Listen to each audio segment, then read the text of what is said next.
कि नीतीश ने मोदी को बुरी तरह से फंसा दिया, बैठक में फटकार लगा दिया। अब नीतीश कुमार हो या चंद्रबाबू नायडू, दोनों से ही लगातार बातें चल रही हैं। नीतीश से आज तीसरी बार मुलाकात प्रधानमंत्री की हुई, तीसरी बार, और मोदी नाप तोल कर रहे हैं कि कौन हमारे साथ है, कौन हमारे साथ नहीं है, लेकिन नजर घुमा रहे हैं तो पीछे पूरा खाली है, अकेले दिखाई दे रहे हैं। इसलिए भी कि नीतीश यह नहीं कह रहे हैं कि हम आपके साथ हैं, चंद्रबाबू नायडू यह बात नहीं कह रहे कि हम आपके साथ मजबूती के साथ खड़े हैं, बहुमत तो है हमारे पास, काहे टेंशन ले रहे हैं ना। वह कह रहे हैं कि संवाद कीजिए, संवाद कीजिए किससे? विपक्ष से और छात्रों से, और संवाद करेंगे तो वह तो जवाब मांग रहे हैं कि आपने पैलेट गन और AK-47 चलाने का आदेश कैसे दिया। इसका जवाब तो है नहीं इनके पास।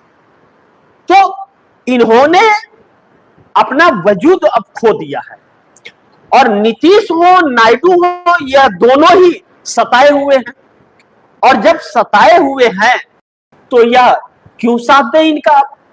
अब इनके हाथ में मौका आया, फिर मौका नहीं मिलेगा। कई मौके इन लोगों ने गंवा दिए हैं, और बार बार जब भी यह मजबूत स्थिति में आते हैं मोदी और शाह, तो अपने सहयोगी दलों को और विपक्ष को तोड़ने में ही अपना पूरा वक्त जाया करते हैं।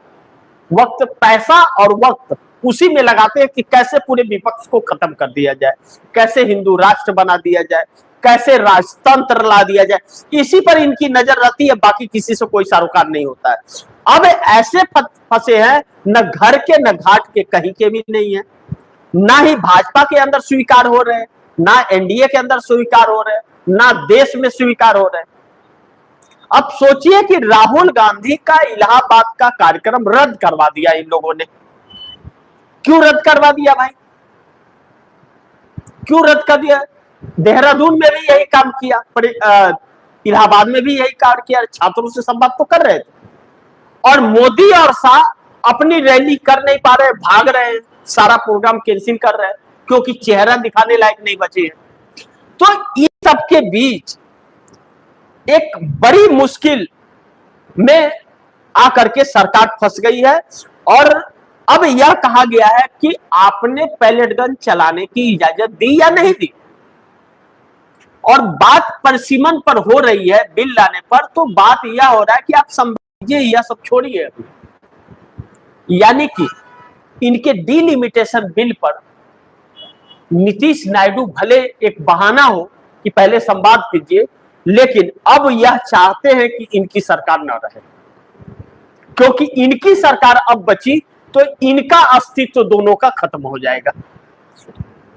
ऐसे में अमित शाह सदन में अब आने की उम्मीद, आखिरी उम्मीद भी खत्म हो गई कि मोदी शाह बिल्कुल विपक्ष का सामना करने की साहस नहीं कर पा रहे हैं अब, क्योंकि अब विपक्ष कह रहा है कि अब तो भैया इस्तीफा दो, और संसद में आकर किस मुंह से और क्या बोलेंगे। संसद के बाहर और संसद के अंदर एक ही आवाज गूंज रहा है, कहां है अमित शाह? मीडिया भी नहीं पूछ रहा है, जो पूछता था कि राहुल गांधी कहां है, एक बार यह तो देखता कि अमित शाह कहां है।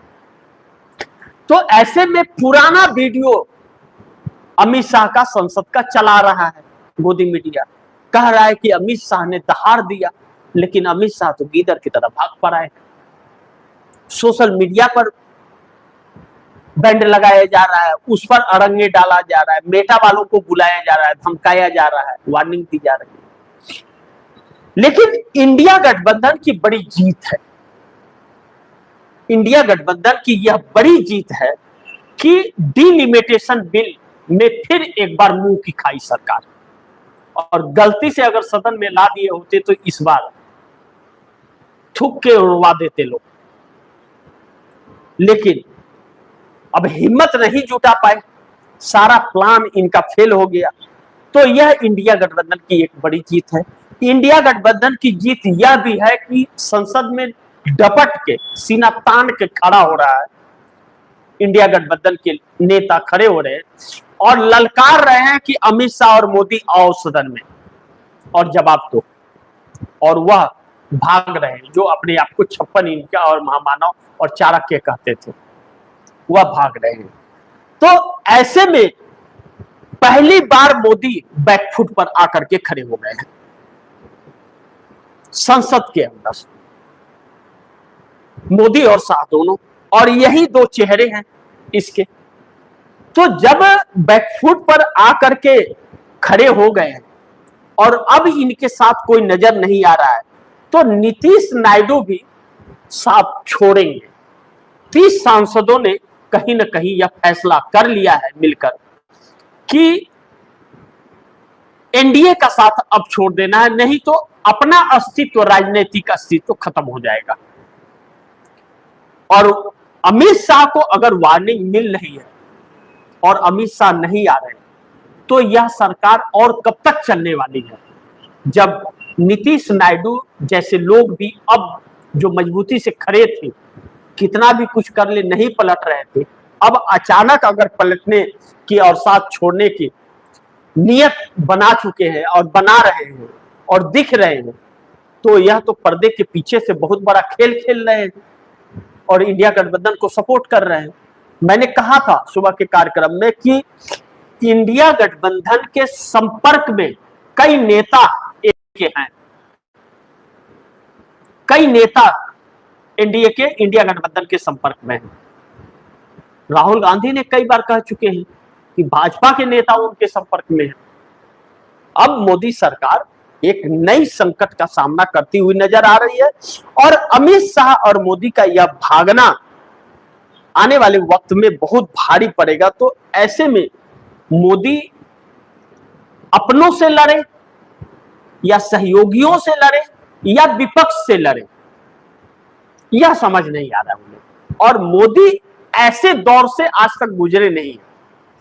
12 साल अगर गुजरात के मुख्यमंत्री भी थे तो गुजरात के अंदर यह तानाशाहियां ही करते थे, पूर्ण बहुमत की सत्ता होती थी और सब कुछ अपने हाथ में रखा था, तानाशाही चला रहे थे और 12 साल तक केंद्र की सरकार में प्राइम मिनिस्टर के रूप में। लेकिन कहते हैं कि ऊपर वाले से की लाठी में आवाज नहीं होती और उससे कोई बच नहीं पाता है, तो अब उसके चपेट में आ गए हैं मोदी, और जब चपेट में आ गए हैं तो सारी अक्ल गायब हो गई है। ऐसे में नीतीश नायडू भी साथ छोड़ते हुए नजर आ रहे हैं और नीतीश नायडू के पास 30 सांसद हैं और 30 सांसद अगर फैसला कर लिया है इन लोगों ने, तो फिर यह इंडिया की एक बड़ी जीत के तौर पर देखी जाएगी। बाकी आप दर्शक क्या सोचते हैं, आप दर्शकों की क्या राय है, क्या सुझाव है, कमेंट बॉक्स में जरूर दीजिएगा। इस खबर को ज्यादा से ज्यादा शेयर कीजिए, अपने दोस्तों को भी कहिए आगे शेयर करें, और आपने अगर टीएफडी इंडिया न्यूज़ 24 को सब्सक्राइब नहीं किया, सब्सक्राइब कर लीजिए, अपने दोस्तों को भी कहिएगा सब्सक्राइब करें। मिलते हैं अगली खबर के साथ, तब तक के लिए नमस्कार।